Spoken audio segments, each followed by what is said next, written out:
How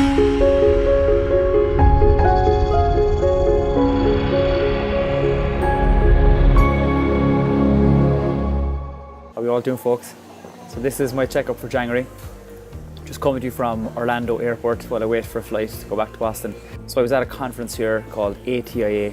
It's a pretty big conference in terms of assistive technology, and a lot of it would be around the work that I'm doing. So AAC, and that would be augmentative and alternative communication methods for people that might be non-verbal.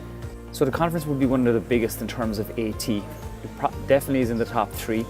So January really was a time to get back to a bit of normality after Christmas and after the break, and really just sort of knuckle down in terms of getting the research done.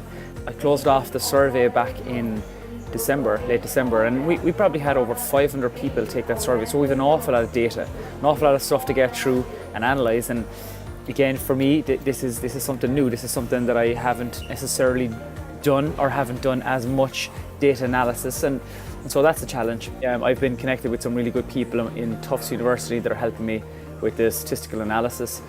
And so for January, I was planning our focus groups, which are taking place in February.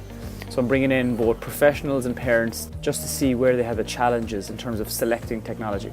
So other than that, January was really getting back to a bit of normality. I joined a swimming masters group, which I badly needed to do. And so I'm swimming now 2 or 3 times a week for the last month.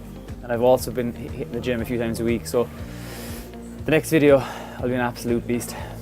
In terms of this conference, it's been, again, an absolute mind-blowing experience in terms of what technology is out there to empower people's lives.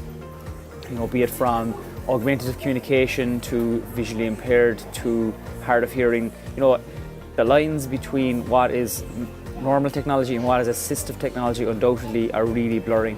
And I think in the next 3 to 5 years, we're going to see that that whole accessibility and inclusion part of what we're doing really is coming together. So I was at ATIA to present on my research. There's so many opportunities to network, and on the Friday night of the event, they run what they call an EdCamp, an access event.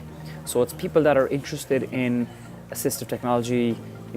They could be speech pathologists, they could be OTs, they could be special educators, and they all kind of come together and discuss and share information on various topics. So there's nothing pre-planned. You literally just turn up with a topic you want to talk about, and it gets great conversation going, and it was just an opportunity to network with a lot of people. So the takeaways from the conference undoubtedly were that technology is absolutely changing.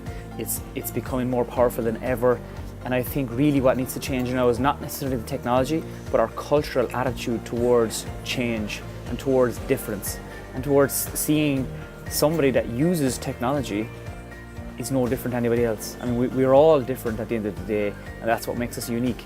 But I think culturally, that's now where the change needs to happen in the coming years to really see the impact of what this technology can do. So until next month, talk to you soon.